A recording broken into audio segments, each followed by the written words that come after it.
Hello everyone, and welcome to this week's episode of Low Season Traveller Insider Guides. I'm your host, Jed Brown, founder of Low Season Traveller, and today we're joined by the always insightful and equally charming Carolyn Childs from MyTravel Research, which is the foremost market intelligence company for the global travel industry. As regular listeners will know, Carolyn is a regular guest on the show, as she has such a breadth of expertise and insights on the global travel industry, and she's arguably one of the most highly regarded insiders that we know. So join us as we learn just why beautiful toilets can play a huge role, ROLL, in tourism. Enjoy. So Carolyn, you are most welcome to the Low Season Traveller Insider Guides podcast. Great to have you back on the show. You pointed out to me before, it's been 2 years, has it? It's 2 years because it was the day of the globe. If someone wants to go back and listen to the podcast, then please do, because it increases my ratings. 2 years because it was the day of the global climate strike, if you remember that we spoke before, Jed. And oh my God, what a 2 years it has been. And yeah, bit of an unusual 2 years. I don't think either of us could have predicted what was going to pan out in the next 2 years, really, could we? No, and of course we in Australia had kind of 3 to 6 months before that of bushfires. So we literally we've got people who went through a cycle of bushfires, floods, COVID, floods again. So yes, so it really has felt. We had that horror summer. As well. So yes, it's been turbulent. I mean, look, we're actually, a point for our listeners, we're recording this on the 28th of September, the day after World Tourism Day, of course. What's the predictions for the fire season this year? Obviously, you're going to be coming into fire season soon. Has there been any sort of predictions or any sort of extra preparations for that, or any concerns on that? Well, the level of hazard reduction is increasing, Jed, and at the moment they're talking about us getting a La Nina, which tends to favour warmer, wetter, cooler weather. But that's not equal. I think we may not have it this year, but that what was considered a once in a 100-year or 200-year event 2 years ago, we will probably, thanks to climate change, be looking at those happening more and more frequently. I think on the plus side, what we've seen is an increasing merging of both traditional and modern knowledge to support that. So we're bringing Indigenous fire practices are being more and more recognised in that and being put together with the latest scientific modelling in a kind of match made in heaven. Mm-hmm. So I don't think, I'd like to say we won't have another year like that. And I work with a lot of communities here who have lived through that. I've worked through tourism businesses that can't get insurance anymore because of that. We will face some of those things, but we are working to make sure that the kind of scenes that you saw at Christmas 2 years ago will, I can't even look at those pictures. I still feel sick. And I actually wasn't in the country at the time. But I remember being here and being out. I discovered something. Rowers are the most, because I'm a rower, rowers are the most newsworthy people because we breathe in a lot of air outside. So we had a lot of news crews down where I row, and the air was smoky all the time. I flew out to Africa for Christmas, and we couldn't see the runway from the Singapore Airlines lounge on the day we left. So yes, so we're hopeful this year will be better, and we have good levels of water, and we are applying different practices to doing things, but I think none of us want to say we don't think it's going to happen. Don't tempt fate, do we? No. Well, fingers crossed for that. But the real reason we wanted to speak to you today, Carolyn, of course, is we want to talk to you about toilets. Yes, let's talk. Let's talk. Is that talking dirty or is that talking clean? So yesterday, after a lot of, I think you were very open about this, Jed, so I'm going to be very open for your listeners. I think a lot of us have faced a lot of mental issues this year. So we should have been doing this about 6 months ago, but I kept putting it off. I kept thinking, is it the right time to strike the tone of voice for the awards? But yesterday on World Tourism Day, we launched the third iteration of the International Toilet Tourism Awards. Tell us what they are again for our listeners, so that they'll understand, because I think this is just such a fabulous concept. Really love it. I knew you'd love it, because you come from the same place in thinking about. I know the whole concept behind Low Season Traveller is about looking at the world a little bit differently, and about underpinning that with insight. So the big story of this came. This is something that came from what consumers themselves told us. So my former business partner, Bronwyn Artwhite, and I done lots and lots of work here, and in my case, in other countries around the world, talking to people about where you decide to stop when you're on a road trip. Yeah. And the most consistent theme we always got about where you decide where to stop is, how good are the toilets? Yeah. And what we heard was people say things like, because one of the great migrations of Australia is the migration north to the Gold Coast in Queensland from Melbourne and the southern part of New South Wales, and New South Wales at Christmas. So people would talk about that, and they'd say, well, you've got to stop somewhere. So you work out quickly where the toilets are. And then next year, that might be where you stop for lunch. And then next year, that then becomes where you might say, we'll break the journey for the night. So what we saw was it's a little bit like, I mean, you're from the airline industry as well. You know that thing about the coffee stains on the tray, that you feel like the plane might crash if the coffee tray, if there are coffee stains on the tray. It was kind of the same thing. This became a face of the fact that this was a town that was thriving. So if the toilets were dirty, you're not going to go to the bakery and pick up a sandwich. And so we said, you know what, this should be recognised as a factor in tourism. And we tried to persuade, I'm actually in the middle of judging the New South Wales Tourism Awards at the moment. We tried to persuade the various tourism awards people that they should have a category for this, and everyone laughed at us. And then we had a sponsorship that had come to, at MyTravel Research, we had a sponsorship that had come to an end. And we thought, well, what should we do? And we said, you know what, let's just do this. Let's go out there. And we launched in year one, and we saw amazing things happen. I mean, one of the problems is that, actually, I think, no, I'm lying. This will be the fourth awards. We can never get people to re-enter once they've won. Really? Because they're so busy, they can't take any more people. It's kind of a good thing, I guess. Yes, well, it's good in it keeps the awards fresh, and it's good in that it proves our point. Yeah. Indeed, I posted in our company Facebook page, and one of our first winners, which is a wonderful art studio in the Northern Territory of Australia, Kathleen Buzzacott Art Studio. They won our design award because their toilets have, Kathleen's artistry is actually carried through into the toilets. Nice. And she's come back and said, oh, we love the awards so much. And every year I try to persuade her to re-enter, but she's still got people, so this is fourth, so it was 5 years ago, because we didn't do it last year.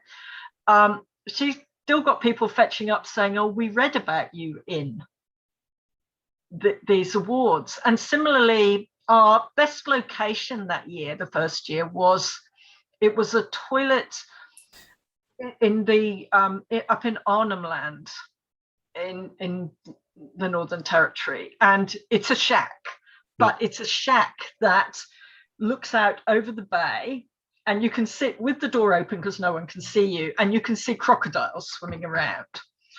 And it's not an easy place to get to. I mean, even within Australia, it's a 2-day journey to get there. The Irish Times sent someone out there to do a piece on this place because they picked this up in our Google feed. How awesome is that? And I'm like, it's incredible, isn't it? Yeah. I think it's just incredible how sort of powerful it is. I mean, I must admit, my mind has been racing ever since, because look, going to the toilet is something obviously we all do. Yes. And it starts to intrigue me that, so recently I was in a place, a hotel that was all very eco-friendly and everything else.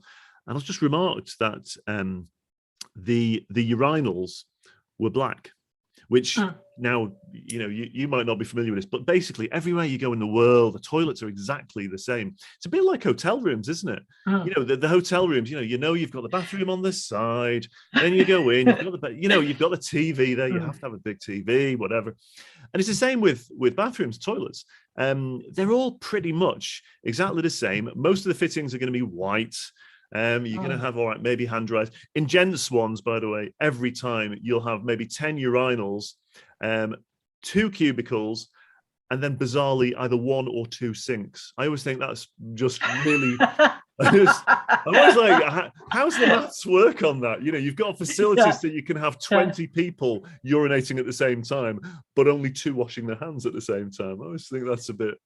Maybe that's a guy thing. That's a pre-COVID thing. I think we'll have to that may have to change, but it's true, and it's so unique, isn't it? But it is a universal human need, and I suppose the other inspiration for me is it's a little bit like the Ig Nobel Awards, which is first it makes you laugh and then it makes you think.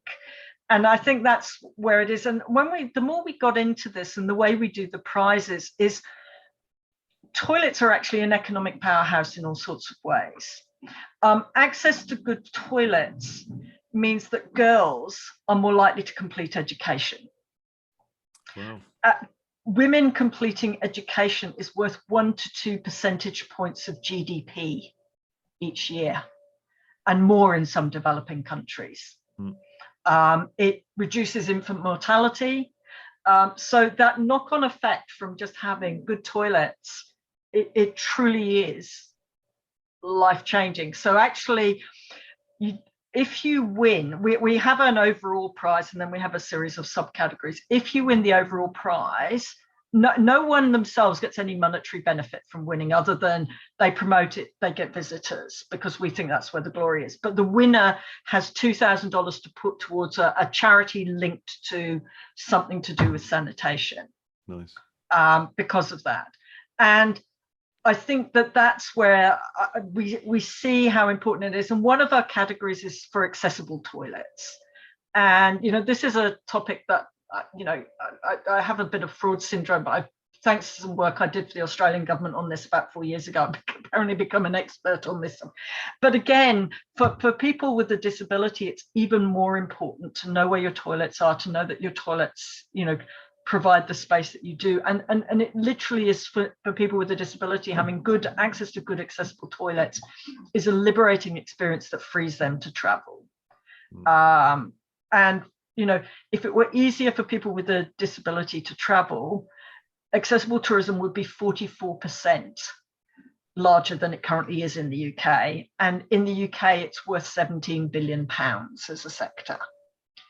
So once you start, a humble toilet really is a world-changing event. I do have to give a shout out to the guys at Visit England who are legendary on that topic. But actually, I think the other way that the UK is a leader in this space is in the community toilet scheme, which is starting to take off here in Australia. I was back in the UK in a little village in Hampshire called Minstead, and the local shop has a community toilet, which means I don't have to buy anything in the shop. I can come in and use their toilet.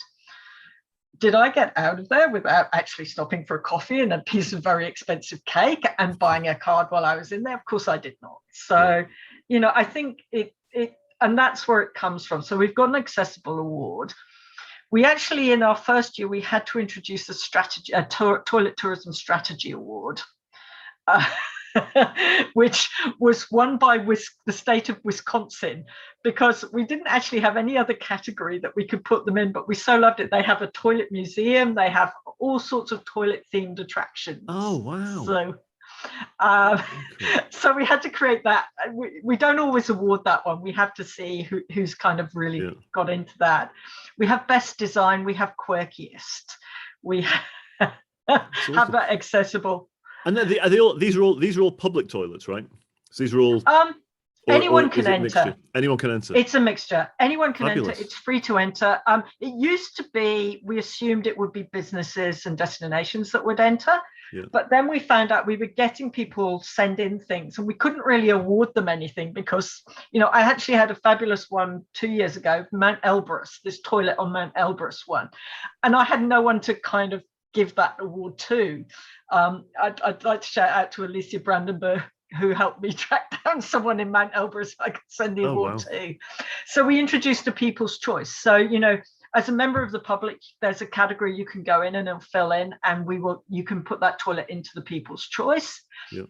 But we have a whole series of categories where anyone can enter to do that.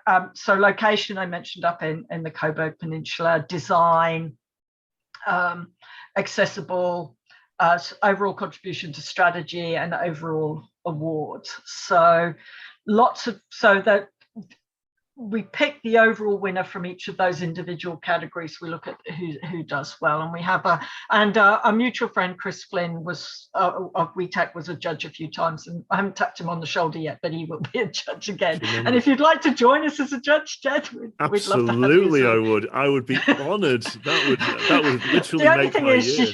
you can't vote and submit, so for fairly obvious reasons. Yeah, no problem. But so we launched yesterday. We're closing it on Global Hand Washing Day. Oh, that's just so cool. When's Global Hand Washing Day? It's the 15th of October, so you've got about 3 weeks to get your entry in, and then we're going to give the judges a bit of time because we've realised that it's a very relaxed award, so people tend to have very different perspectives on what should win any given category. And so on World Toilet Day, which is the 19th of November, we will announce the winners. World Toilet Day. I didn't know there was a World Toilet Day. This is just tremendous. 19th of November, World Toilet Day. I'm just making a note of this. It's very important. And hopefully all of our listeners are making notes as well, although, of course, we will include this in the episode. Yes. Is there an awards ceremony? Is it a black tie event? Unfortunately, because we've had entries from all over the world, we've never been able to do that. If we can present things in person, we will do. Yeah. So anyone who's here in Australia, or if we've been traveling and we've happened to be somewhere where people are, we will. I probably will be upgrading to do a little kind of, now we're all used to Zooming, we will try and Zoom awards to people. But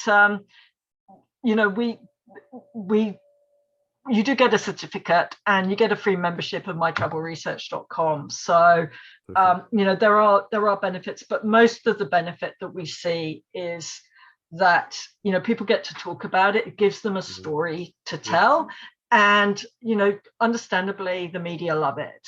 So Bron a few years ago was on BBC, the World BBC World News in their kind of Asia Pacific. My particular favorite was, there's a quiz program, I think it's a franchise, so you may have it in the UK as well. Have you been paying attention? Do you have that franchise? It's a news quiz. Okay. And we were happily watching it one evening because I'm a news junkie, I love news. And they had this question, they said, what's unique about Cummins in South Australia? And I said, outside Cummins, I may be the only person in Australia who knows the answer to this, which is they had won our design. And no, they had won our, that was it. There's a category that's, economic contributor. Yeah. And they had won that. And it made a news channel on one of the main free-to-air channels in Australia. And I'm thinking, how much advertising is that? Yeah. And worth a lot. Yeah, and so that they were on a popular news channel watched by millennials, and their Facebook feed when they won just took off. Like, this place was, why have we never stopped here? It was just amazing. The other economic contributor we saw, our first winner, was Destination Southern Highlands. They've actually got a gold-plated toilet with their reward framed in their toilet. Yeah, I love that. Hey, how can people find out more? How can they vote? How can they put forward their local public latrine for these kind of awards? Now you're reminding me I need to put it on our website. But if you Google Toilet Tourism Awards, you should find the entry form. Yep. But basically, it's a SurveyMonkey survey, so anyone can access it. I'll give you the link for you to share with the notes, Jed, so that people can enter. And I will be putting it up on the website. I wanted to get it out there, so I'll be putting it up on the website from tomorrow. That people can come onto the mytravelresearch.com website and they will see it in our blog. They'll see it if they follow me in LinkedIn or on Facebook. If they search for Carolyn Childs, they'll find it there. Yep. We've done it that way because most people search for the CEO when they search for a company. So basically, if you follow that link, you can vote. We'll share the link with you. Anyone can just go in, and like I say, it's free to enter. And we would love to make the judges' job really hard. Yeah. We've had, I just love all of the stories. I was on the Radio Sydney 6 o'clock talking about it 3 years ago, when the results came out, and somebody said, which is your favorite? I honestly, like a good parent, I don't have favorites, because there are just, every one of those stories is a story of someone who's amazing. 2 years ago, we had a little restaurant in Norway that won. I think that was right. They won Economic Contributor that year because, they've made their toilets a feature of how people come to their restaurant. And yeah, I think it's wonderful. I think it's so creative, but it's so right as well. You do judge a place frequently by the toilet. They always used to say that was the old thing, is if you go into a restaurant, the first thing you do is go to the bathroom first. If the bathroom's clean and in order, then okay, there's a better chance that everything's going to be okay with the food. I think it's absolutely wonderful, and I think it's going to really capture our listeners' imaginations. It's captured my imagination. I just can't wait to see a whole load of these and to see who the winner's going to be. So how many categories are there again in total? Oh, sorry, I always I'm catching you out here. Sorry. No, it's economic contribution, best accessible toilet, best design, best location, quirkiest toilet, contribution to strategy. We also do have one that's a contribution to development. Yep. We don't get many people who enter for that one, I think, because it doesn't necessarily get the cut through in many of the countries who would do it. And then on top of that, as I said, we've introduced a people's choice, and from all of those categories we pick an overall winner that we say is the International Toilet Tourism Award winner. Well, we've got 100 listeners from 128 at the moment countries around the world. So anybody out there, if you would like to nominate your local toilet or any toilet which you've been particularly impressed with for any of those, then look out for the show notes, and we will share all of the links with you so that you can do that. And let's all get voting in our thousands and see if we can make these the best toilet awards yet. Yes, that would be, as I said, it would be fantastic. After a tough couple of years, we didn't hold it last year. I kept thinking the time's wrong, and I owe a huge apology to our 2019 winners, because their publicity really got there. So we will be sharing some of those stories over the next few days. An accessible tourism toilet that goes to events by a company called Ideas here in Australia, so that you can have great accessible toilets at remote events. So I'd love to share them. The little Norwegian restaurant. We had some wonderful toilets in India that came up. So I'd like to shout out to those people and thank them for their patience in waiting 2 years to get some serious publicity for it. But we would love to top that. We've just seen so many wonderful stories from this over the years. Not just the winners, but some of the highly commendeds as well. One of the ones, it was a little toilet in a caravan park in Trangie in Western New South Wales. And it was actually their caravan dump point. And they put a toilet there and they sent it in as a picture. And we got that one that one got a highly commended in the Quirky Awards. It wasn't quite enough relative to the competition, but we just thought this was so funny. And they said they've literally had hundreds of people come into the caravan park to sit there with their paper and take the pictures. So so the more the merrier, Jed, and we would love to have you as a judge. Oh, that would be brilliant. It would be my honour. Carolyn, it's been a great pleasure as always. I should point out to our listeners, myself and Carolyn, we started speaking an hour before we pressed record on this, and I have never regretted more in my life not just pressing record straight away, because we had a fabulous and varied conversation just before this podcast as well. So I think, Carolyn, with your kind permission, in the next couple of weeks we'll have another catch up, and I'll just press record from the get-go, because I think there was an awful lot about what we spoke about before, which I think our listeners would really appreciate as well. But for now, thank you so much. I really appreciate it. It's been great to come back. As you said, let's not leave it this long, and hopefully I will have some data to back up some of the things that we were talking about earlier that we can talk through, Jed. So that would be fantastic. Perfect stuff. Hey, listen, thanks a million. Very best of luck with the awards. I'm going to be getting voting myself. All of our listeners out there will be able to get voting. And we'll speak to you again soon. No problem. Take care, Jed. So there you have it. Huge thanks again to Carolyn for sharing her insights with us today.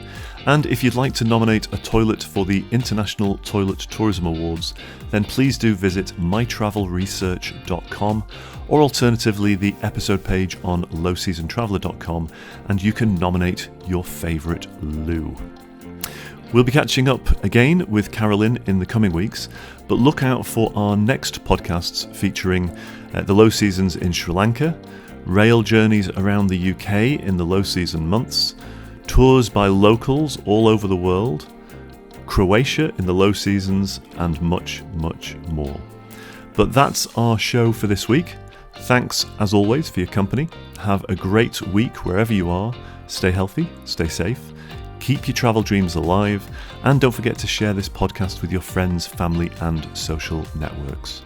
And finally, remember that travel is always better and fairer for the planet, the local communities, and you, the travellers, when it's without the crowds.